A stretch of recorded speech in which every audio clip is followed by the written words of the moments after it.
Hello, welcome to my channel. Today I want to show you Plague Death Knight and how to play this deck, what are the different variants of the deck, and what is general strategy for this deck. First of all, let's have a look at the three plagues in question. You have Frost Plague, Blood Plague, and Unholy Plague. All of them will deal 2 damage to your opponent, but also they will increase the cost of the next card they will play. This is the Frost one. They will heal you, Blood Plague, and Unholy will summon 2/2 on your board. A very important side note is if you shuffle 2 plagues of the same kind into your opponent's deck, then the Reno card will not be active. It's very interesting synergy. Also, Bran will not be active. Once or twice I had a situation when the opponent played Reno, realized that Reno was not active and the board is not cleared, and then they just concede. So it was interesting. Another thing is the dredge. Dredge, when your opponent dredges a card, they put a selected card on top of their deck. Similarly, Warlock will put a barrel of sludge on the bottom of their deck. This is cancelled when you shuffle a card into their deck. So if you shuffle a Blood Plague, Frost Plague, or Unholy Plague after your opponent dredged, the dredge will no longer be there. So that's also important side. Now, what types of decks you have? The one on the left hand side here, this is the one that is the free deck for new and returning players. It consists of the Plague package, but also some other cards, most notably the Primus. While the right hand side, those are the decks used on the ladder more frequently. Those are generally a bit better decks, and I will explain the difference. But in general, they have the Excavate package, which the free deck doesn't have.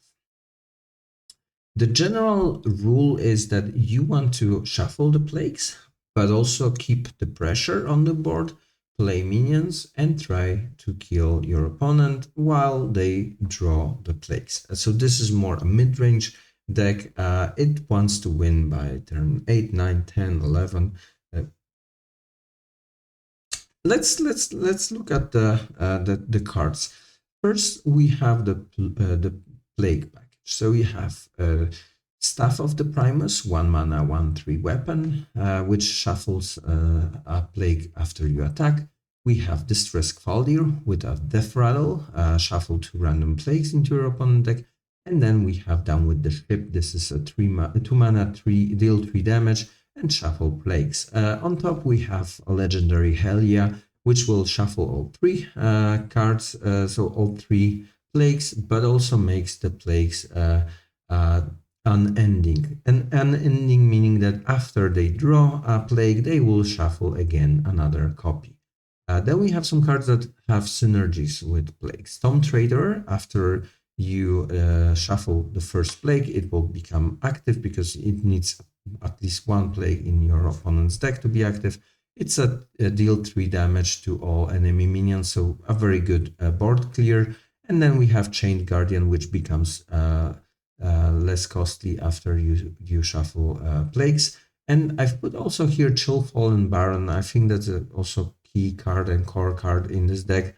It doesn't have any synergy with plagues, but you want to have plagues in your plague generating cards early on. So that's why I would put this card just to have a card draw. Then I've mentioned also the Excavate package. Excavate package is very strong in this deck, and it's a good synergy. First of all, this deck wants to apply a bit of pressure, which definitely with cards like Skeleton Crew, Barrow Buster, and also the cards that you get from excavating, you can really put a bit of pressure. Then we have the Azarit Rat, the legendary card that you will get after the 4th excavation. This card works wonders with Chained Guardian and Reska the Pit Boss, because both cards have Rush and both cards are pretty strong. You will get with Chained Guardian 10 points of healing, with Reska 8 points of healing. Reska also allows you to steal 2 minions from your opponent board. So imagine that your opponent has board full of big minions, you play Azerid, Rat, and summon Reska. You not only deal with some of the minions by killing them, healing your face, but also stealing 2 of those minions. So it's a pretty good power swing in the late game. Then we have some tech cards and cards that basically increase your chances. So we have Hardcore Cultist. This is another AoE card. Especially now with Paladin in the ladder, it's a very good play. Then we have Nerubian Vizier and School Teacher. I would put one of those, either Nerubian Vizier or School Teacher, depending on what you have in your collection. Those cards allow you to discover spells that are necessary for a given play. So you can discover heals, you can discover AoE, you can discover deal damage, and so on. So it's a very good thing to discover. Then we have the Primus, which is a very strong Titan. I don't think I have to tell you about it, but you can heal with it. You can also put minions on board. And then we have some legendaries that I would say, if you don't have them, don't worry. They are not key for this deck, but if you do have them, it's good to include them. Just it makes this deck more powerful.